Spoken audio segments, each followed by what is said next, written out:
En la edición de 2024 del prestigioso Festival de Cannes, la directora francesa Jessica Palud presentó una película que despertó viejas polémicas y puso el ojo sobre uno de los episodios más oscuros del fenómeno cinematográfico. Palud, única mujer en concursar en la sección oficial del certamen, llevó a las salas el film María, que retrata la vida de la actriz Maria Schneider, que fue ultrajada en cámara en la década del 70. María tenía un prometedor futuro por delante, pero a los 19 años fue abusada en medio del rodaje de El último tango en París.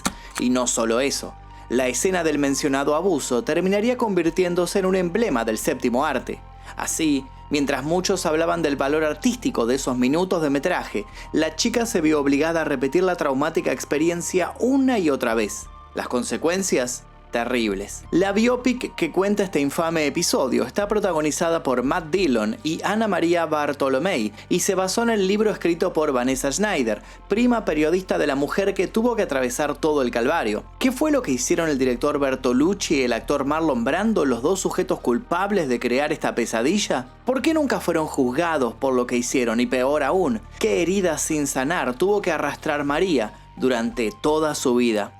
Bueno, de eso vamos a hablar en este informe, pero no nos adelantemos. Si bien este caso es impactante, hay muchos casos que nos van a demostrar que hay un lado oscuro en Hollywood detrás de muchos actores. Así que vamos a recorrer eso el día de hoy. Si les interesa esta temática, les pido por favor que dejen su like. Si este video sobrepasa los 7000 likes, vamos a hacer una tercera parte con más casos sobre las tragedias de Hollywood, sobre el lado B de Hollywood y los famosos. Y les quiero recordar que el video va a tener un bonus track en el cual vamos a revelar quién era la persona que manejaba la prostitución justamente ahí en Hollywood. Así que los invito a ver el video completo. Y ahora sí, comencemos. Sean bienvenidos a este top sobre las tragedias de Hollywood, parte 2.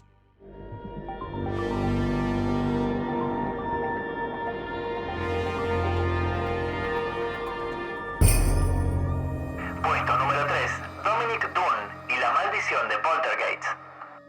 En la década del 80 las películas de terror estaban en auge, por lo que no extraña que un film de Tobe Hooper, que ya había demostrado su talento y su amor por lo perturbador con La Masacre de Texas, se alzara como un gran hit del momento. Hablamos claro de Poltergeist, esa historia que nos enseñó que antes de comprar una propiedad hay que averiguar que no esté construida sobre un cementerio indio. Sin embargo, para muchos, lo más aterrador de esta historia no estuvo frente a la pantalla, sino detrás de la misma.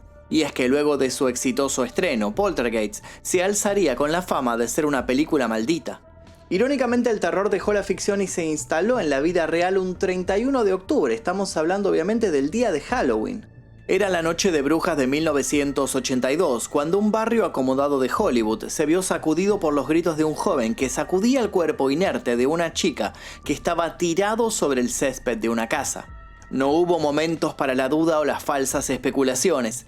Antes de que llegara la ambulancia y los patrulleros, el joven se encargó de repetir una y otra vez que él había matado a la chica. Lo decía mientras se miraba las manos, como si no terminara de creer lo que pasaba.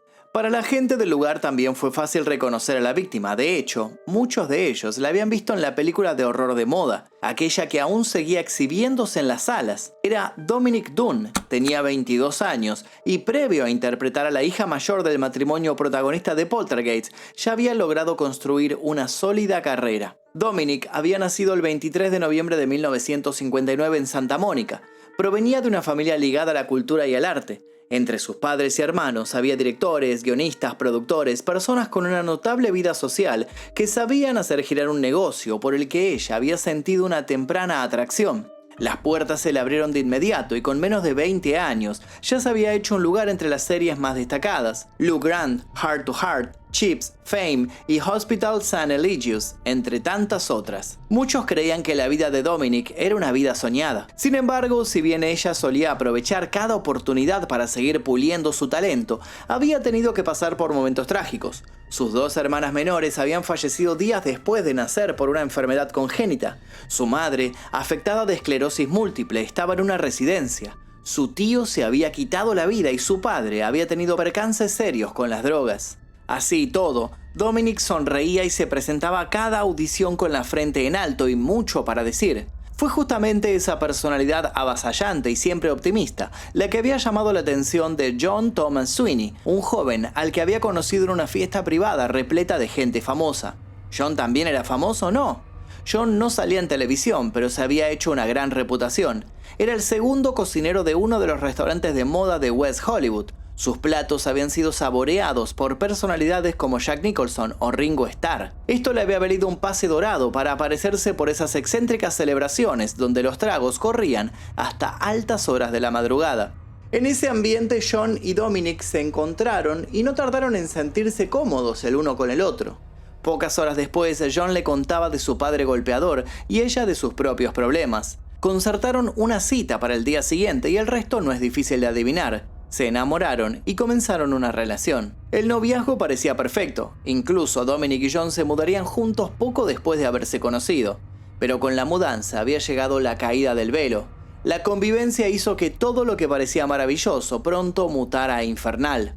John comenzó a mostrarse violento y resentido por la fama y las oportunidades de su compañera. Esto derivó en obvias discusiones en las que una y otra vez Dominic tenía que escuchar al otro decirle que lo mejor era que dejara la actuación. Los celos parecían ser la razón tras todo. John no soportaba que la gente saludara a su novia por la calle. Se peleaba con quienes le pedieran un autógrafo, insultaba a quien la miraba por mucho tiempo. Los cercanos a Dominic comenzaron a decirle que estaban preocupados, que sentían que John no era una buena persona. Ella no pudo más que darles la razón y les hizo una dura confesión. Él la golpeaba y solía encerrarla. En una ocasión se había tenido que escapar por la ventana del baño. Animada por sus seres queridos, la actriz cambió las cerraduras del hogar y trató de poner punto final a aquel idilio fallido. No sabía que ya era demasiado tarde. Apenas un mes después, John se apareció en el hogar.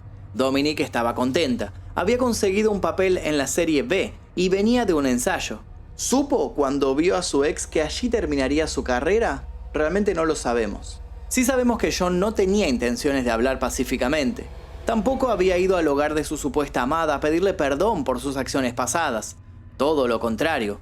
Su furia terminó de tomar forma cuando vio que Dominic no estaba sola, sino que practicando líneas con un compañero de proyecto. El resto fue un torbellino de violencia. Dominic fue trasladada inconsciente a un hospital. Le faltaba sangre en el cerebro. La habían estrangulado por unos largos minutos. 5 días después, decidieron desconectarla. Los médicos ya habían diagnosticado la muerte cerebral. El juicio, por supuesto, no tardó en llegar. La defensa presentó al asesino como un hombre exageradamente pasional, de orígenes humildes, que había sido seducido por una muchacha rica y sin escrúpulos. Sin nunca presentar una prueba, la defensa también dijo que Dominic había abortado un hijo de John sin nunca consultarlo con él. Lo que decían había derrumbado psicológicamente al chef. Se esmeraron mucho por mostrar cómo el hombre había sido una víctima más. Se reforzó esto diciendo que John se había querido quitar la vida tras el accidente en el que había acabado con la vida de otra persona. Sin embargo, empezaron a florecer otros testimonios. Amigos de Dominic empezaron a acudir a la corte para contar que la chica les había hablado de las palizas que recibía. En ocasiones, John le daba la cabeza contra el piso o contra una pared, sumido por la ira incontrolable que le causaba saber que no estaba con una joven sumisa que se adaptara al estereotipo de ama de casa. El punto clave llegó cuando una de las amigas de Dominic leyó una carta que la actriz había escrito para John. En la misma podía leerse lo siguiente: «Tu paranoia está desbordada, no me amas, estás obsesionado conmigo. Tengo miedo de la próxima vez que tengas otro cambio de humor. Cuando somos buenos somos geniales, pero cuando somos malos somos horrendos. Lo malo supera a lo bueno». Para terminar de acorralar al asesino, una expareja de John se presentó a declarar y mostró evidencias del maltrato. Había estado 2 veces hospitalizada antes de poder escapar de las garras del horrible ser. El juez, famoso en esa época por su frialdad y por sus notables ganas de robar cámara, desestimó la mayoría de estos testimonios, aludiendo que no podía otorgárseles autenticidad o valoración para el caso que les competía. Esta decisión escandalosa culminó con la declaración de homicidio involuntario y una ridícula sentencia de 6 años, tiempo que se reduciría a la mitad teniendo en cuenta que John ya había pasado unos cuantos días tras las rejas antes del juicio. Para 1986, John volvía a estar en las calles. Gracias a sus ex jefes, que siempre creyeron que el muchacho no había hecho nada malo, consiguió un trabajo en un local muy prestigioso de comida. La familia de Dominic se encargó de boicotear aquello, llenando el sitio con papeles que señalaban los terribles antecedentes del hombre. Lo mismo hicieron con sus parejas. Cada vez que John conoció a alguien, se comunicaron con la chica en cuestión y les mostraron lo que John mantenía oculto. Así fueron las cosas hasta que el chef, cansado, denunció a la familia de Dominic por acoso. Luego cambió su identidad, perdiéndose en la bruma del anonimato. Mientras tanto, el cuerpo de Dominic Dunne descansa hoy día cerca de la lápida de Heather O'Rourke, que en la ficción de Poltergeist era su hermana pequeña, sí, porque la niña también murió, y en situaciones misteriosas. Pero esa es otra historia. Si quieren que la contemos, dejen su like aquí debajo, así que si hacemos la tercera parte seguramente la vamos a incluir. Ahora es el momento de que hablemos de otra actriz, Lana Turner, una actriz que no fue asesinada, pero sí quedó muy vinculada a un homicidio y a la mafia. Puesto número 2, Lana Turner y la muerte de un mafioso. Aunque no nació ni rubia ni llamándose como dicen que se llamó, esta actriz dejó una enorme huella en la primera época dorada de Hollywood, una época en donde las grandes y nacientes productoras empezaban a probar el néctar de la sexualización del cuerpo femenino. Julia no renegó de esto, por eso se tiñó y aceptó el Lana Turner que le propusieron porque se supone sonaba más provocador. Ella se encogió de hombros y dijo que sí, que no iba a oponerse con tal de que le pagaran lo que le tenían que pagar por su labor. Sin embargo, por mucho que entendió la frívola lógica de la industria, eso no hizo que no la sufriera. Y no solo sufrió la misoginia de esos años. En pocas palabras, la tragedia parecía estar enamorada de Lana, que nació en 1921. De hecho, cuando era pequeña, su padre terminaría muriendo asesinado por unos matones. Aparentemente el hombre había ganado una alta suma de dinero y había sido emboscado por los envidiosos de turno. Esa era la historia oficial. Otros dicen que tenía problemas con la mafia, lo que es curioso porque más adelante ella va a ser la que se va a conectar con la mafia. Ya vamos a llegar a eso. De un modo o de otro, se quedó sin padre a temprana edad. Siempre lo recordó como un hombre bueno que al momento de morir había ido a comprarle una deseada y prometida bicicleta. ¿Había pasado eso de verdad o lo había imaginado? A la chica no le importaba. Prefirió quedarse con esa historia y la repitió durante toda su vida.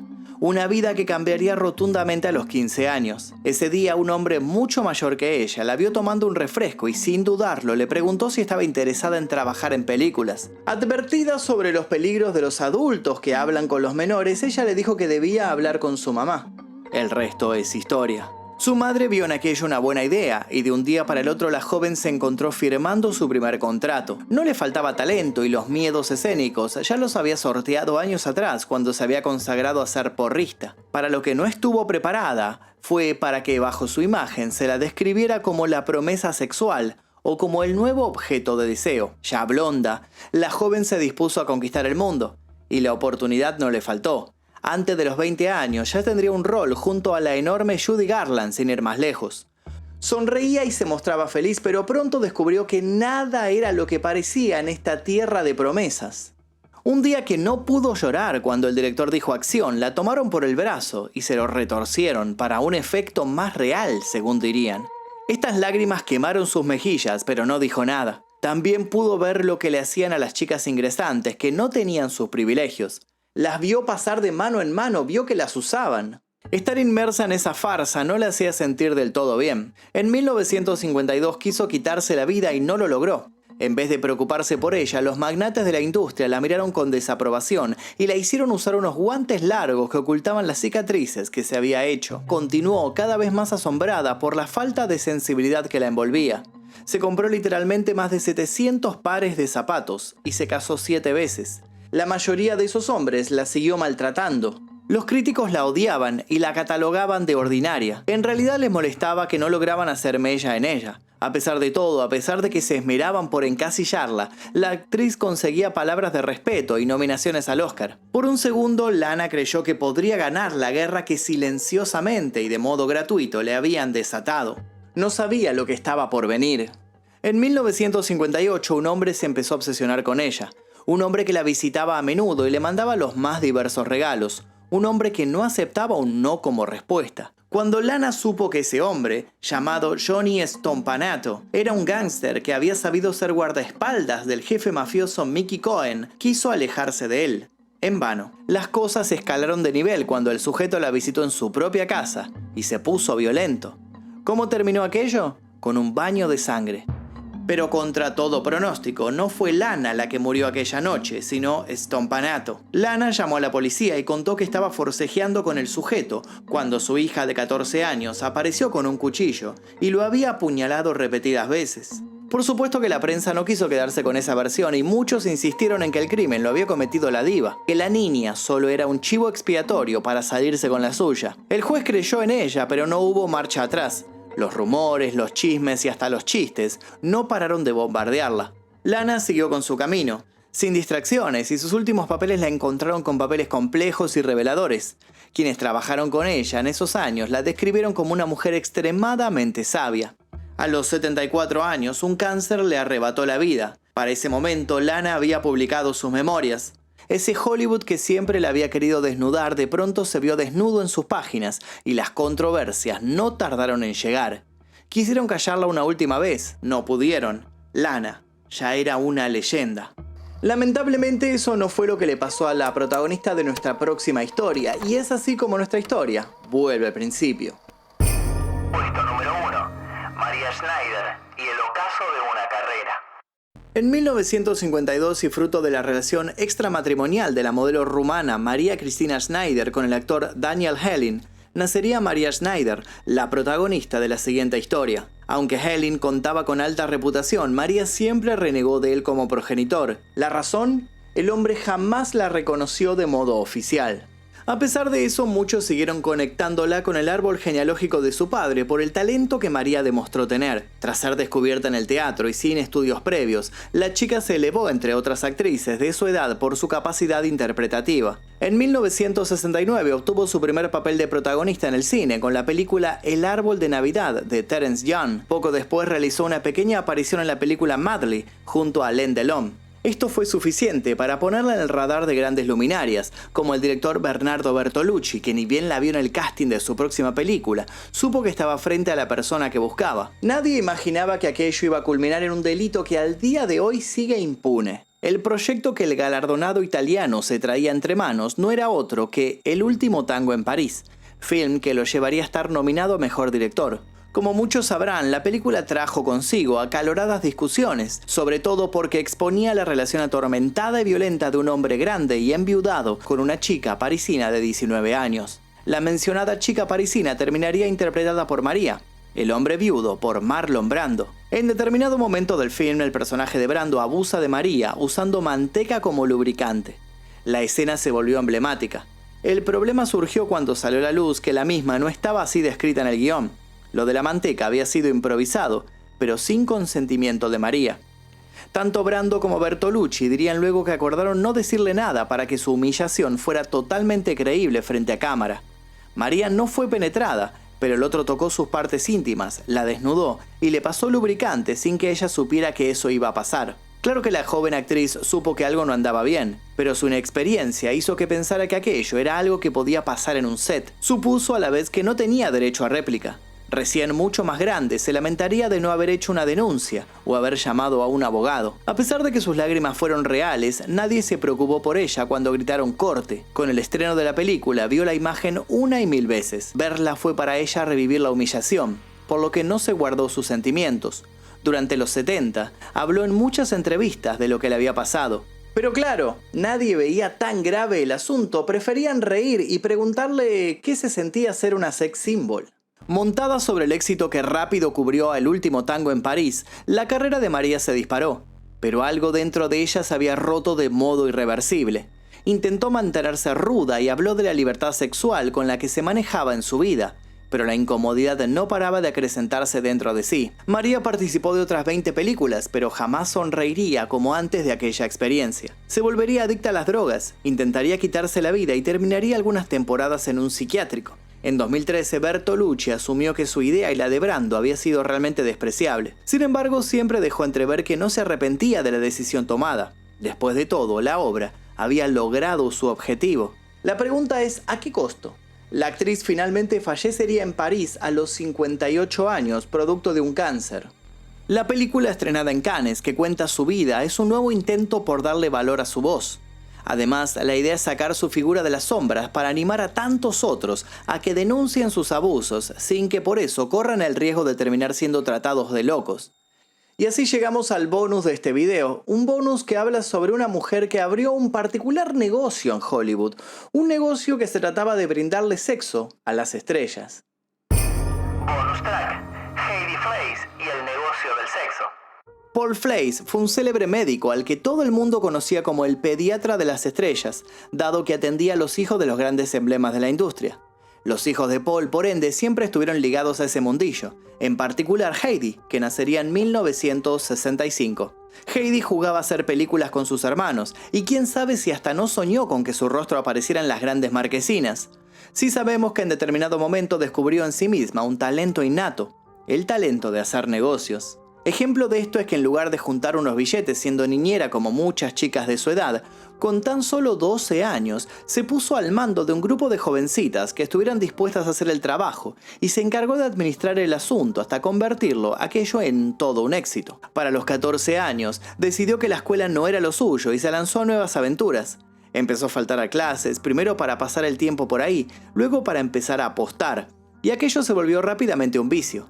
Otra vez hizo uso de todas sus artimañas para que nunca le faltaran monedas para ir a ver las carreras.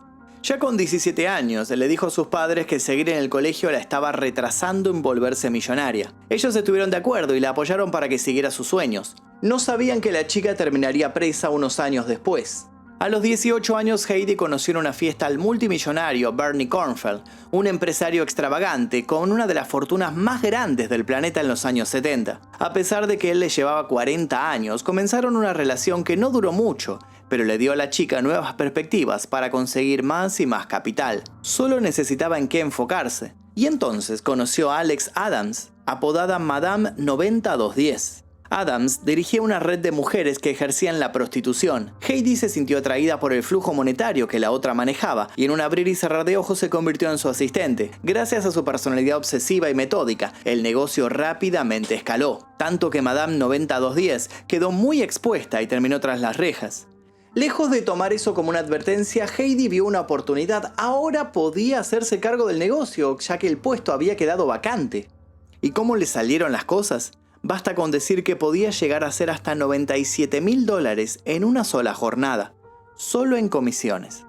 Con aquella fortuna se mudó a una mansión que había pertenecido a Michael Douglas y siguió satisfaciendo las necesidades carnales de grandes pesos pesados del negocio del cine. Algunos nombres: Johnny Depp, Billy Idol, Jack Nicholson, George Lucas, Charlie Sheen y Hugh Hefner. Sin embargo, a mediados de 1993, cuando Alex Adams salió de la cárcel y comprobó lo que estaba ocurriendo, no se sintió para nada feliz y realizó una denuncia contra su ex asistente. Unos agentes de policía se hicieron pasar por falsos clientes y tras comprobar que Heidi hacía movimientos en negro, pudieron ponerle las esposas. La acusaban de proxenetismo, pero también de evasión impositiva y posible lavado de dinero. La sentencia fue de 21 meses. ¿Se quedó quieta tras aquello? Claro que no. La mujer sacó un libro contando su verdad. Se presentó en todo canal que la invitó. Tuvo una marca de lencería con su nombre y hasta participó de un reality show. Cuando le preguntan por su pasado, dice que la quisieron promover como la Al Capone del sexo, solo para desprestigiarla.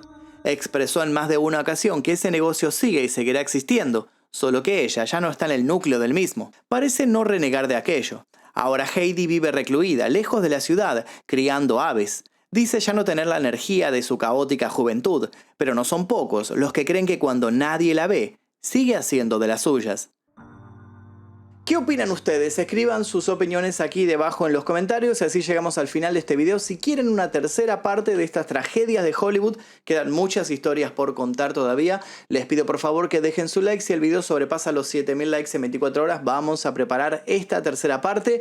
Les dejo la parte anterior todavía para verla si es que todavía no la vieron y los invito a suscribirse si es que todavía no lo hicieron. Gracias por haber visto este video y gracias a cada uno de los miembros del Clan Mephisto, porque gracias a ellos es que podemos llevar a cabo estas investigaciones. Me despido, nos veremos seguramente la próxima. Adiós.